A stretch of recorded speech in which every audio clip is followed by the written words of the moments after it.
Alors mon sujet d'écriture en résidence, c'est un travail sur les auteurs et les autrices sous l'occupation.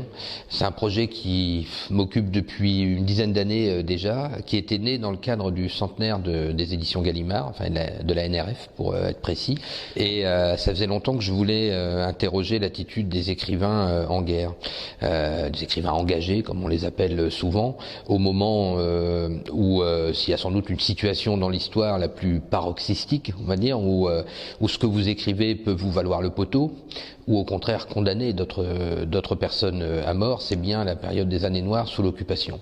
Et il y a deux personnages qui m'intéressent en priorité, c'est Jean Paulhan, qui a donc été directeur de la NRF pendant longtemps, et dont les archives sont conservées justement à l'IMEC, et Drieux-La Rochelle, qui lui est devenu le directeur de la NRF sous occupation nazie.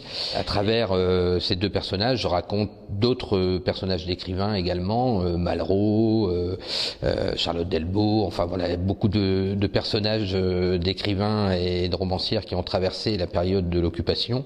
Et en fait, le récit que je pense faire utilise justement les correspondances et donc les archives conservées à l'IMEC, c'est-à-dire que je vais transformer ces correspondances qui n'ont souvent pas eu lieu en direct, évidemment, sont passées par des lettres.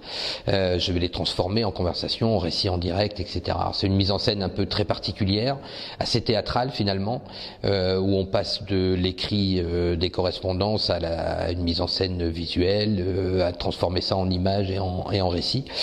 Et j'avais laissé tomber le projet parce que, bon, j'imaginais bien que c'est un projet extrêmement lourd à développer, beaucoup d'années de recherche. C'était trop court à faire dans le laps de temps à l'époque, en 2009, en un an.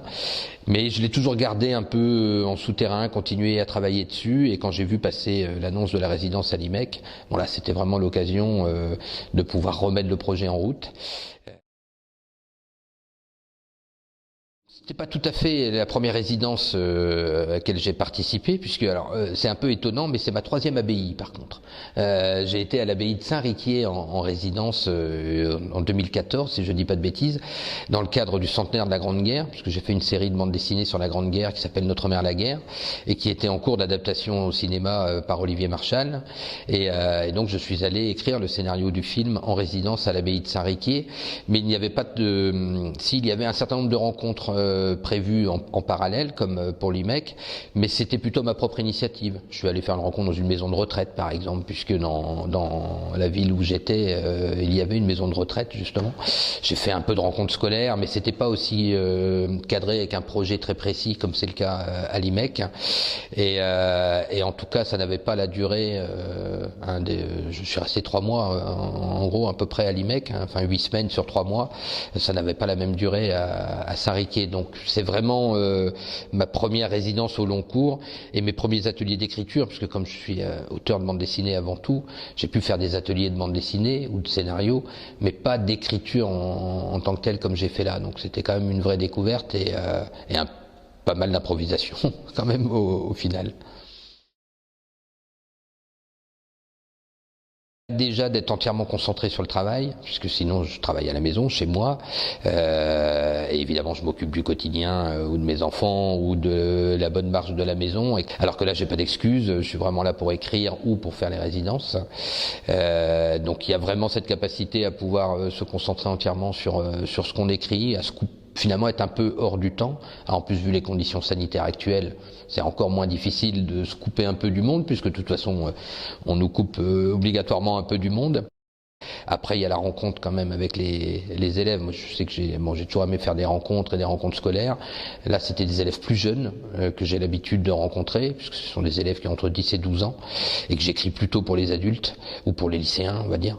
Et ça a été une vraie chouette rencontre pour moi, à tel point que je me dis que finalement, je vais en accepter plus des rencontres avec des 6e ou des CM2, ou des choses comme ça, parce qu'il y a une fraîcheur qui était assez enthousiasmante à avoir au quotidien avec eux. J'ai pas vraiment de blocage où ça, une résidence comme ça ne m'a pas servi à surmonter les blocages. En fait, c'est plein de petites aides. Bon, d'abord, il y a l'accès aux ressources des archives de l'IMEC. Ça c'est évidemment le premier point le plus intéressant. Après, ça nous aide financièrement, évidemment, puisque la bourse nous permet de nous consacrer entièrement à un projet qui est rarement financé à la hauteur du temps que ça nous prend. Pour dire les choses concrètement, un projet comme ça, à l'écriture, je vais peut-être avoir 10 000 euros par exemple pour l'écrire, sauf que ça va me prendre un an, donc à temps plein. Donc évidemment, ça suffit pas pour en vivre. Et après, non, c'est plus la capacité justement à rester concentré sur un seul objectif, qui est intéressant quand on est dans une résidence comme ça. Il y a une sorte d'obligation de résultat à l'arrivée qui se délite autrement plus facilement quand on est chez soi et que finalement il n'y a pas d'objectif autre que celui que personnellement veut bien se mettre. Là il y a toute une équipe autour. Si j'étais là juste pour bailler aux corneilles sur la terrasse de l'IMEC, au bout d'un moment quand même on me demanderait un peu ce que je suis venu faire ici. Donc ça met des objectifs précis, ce qu'on a rarement dans notre métier autrement.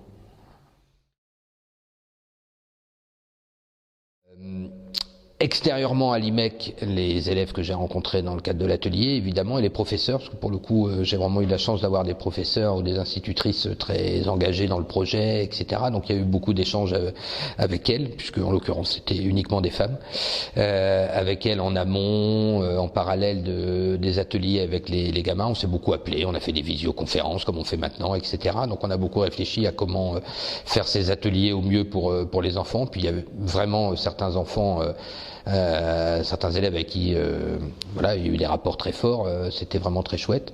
Et puis après à l'intérieur de l'IMEC, il y a toute une équipe, des personnels très très différents. Et par exemple il y avait 2 services civiques avec qui j'ai beaucoup sympathisé, Lucie et Melchior, qui travaillaient ici et qui sont, on va dire, des jeunes actifs qui rentrent eux dans le monde du travail, du patrimoine et de la culture, ce que j'étais moi un peu il y a 20 ans. Et on a beaucoup échangé sur justement nos parcours respectifs, etc. et tout ça. Et ça a été une vraie belle rencontre. Ouais, j'aimerais bien les retrouver plus tard dans mon travail. J'espère qu'ils vont continuer à persévérer, puisqu'ils terminaient leur service civique en même temps que je terminais ma résidence. Donc voilà, je pense qu'on va se suivre un peu maintenant dans les mois ou les années à venir.